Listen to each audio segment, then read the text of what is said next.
আমি খুব খুশি আছি। অনেক ভালো আছে। ভালোই আছে। খুব ভালো আছে। ভালোই আছে। ভালোই মনে হয়েছে। সেরা ফলাফল হয়েছে। অবস্থা খারাপ হয়ে যায়, বুকে কষ্ট, শ্বাসকষ্ট, ওই নিয়ে হসপিটালাইজড হন। ওখানে সব বায়োপসি করার পর অন্যান্য যা আদার্স সমস্ত রিপোর্ট করার পর জানা যায় মার ক্যান্সার হয়েছে। তারপর ওখানে ট্রিটমেন্ট হয়েছে, কেমো চলেছে, রেডিয়েশন নিয়েছে, কিন্তু ওখানে সাকসেস কিছু হয়নি।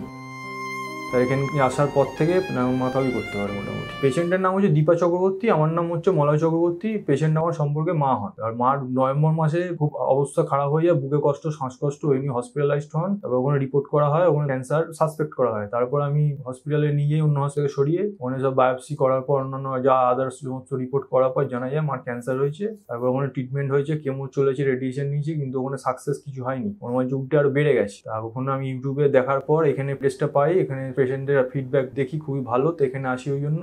এখানকার আসার পর থেকে প্রথমবার ওষুধ খাওয়ার পর একটু ইমপ্রুভমেন্ট দেখেছি, সেকেন্ডবারে আসার পরেও ইমপ্রুভমেন্ট হয়েছে। আগে যেমন মা খেতে পারতো না, বমি ভাবতো, শ্বাসকষ্ট হতো, কোনো কাজবাজ করতে পারতো না, এখন মা কাজবাজ করতে পারে, রান্নাবান্না করতে পারে, খিদেও বেড়েছে মার আগের থেকে। তবে বুকের ব্যথাটা এখনো পুরোপুরি কমেনি, বুকের পিঠে ব্যথাটা আছে, এমনি বসলে সসলে কম হয়, একটু শুলে একটু সামান্য বেশি হয়, কিন্তু মোটামুটি আগে যেমন মা ঘুমাতেই পারতো না, এখন মা ঘুমাতে পারে, সবই করতে পারে মোটামুটি। ডায়েট এমনি ডক্টর ম্যাডাম যা বলেছেন তাই খাওয়া, এমনি নর্মালি ভাত অল্প করে ভাত খায়, অল্প করে সব ফ্রুটস খায় সকালবেলা, তারপরে স্যালাড জাতীয় শসা, গাজর, পেঁয়াজ দিয়ে, লেবু দিয়ে, ধনেপাতা দিয়ে, এগুলো দিয়ে মোটামুটি স্যালাডের ওপর খায়, লেবুর রস খায় সকালবেলা ঘুম থেকে উঠে, উষ্ণ গরম জলে, এগুলোই মোটামুটি ডায়েট নর্মালি। ক্যান্সার এখন তো ঘরে ঘরেই শুনতে পাচ্ছি, ক্যান্সার হওয়ার পর থেকে ভেঙে না পড়ে ট্রিটমেন্ট করাতেই বলবো।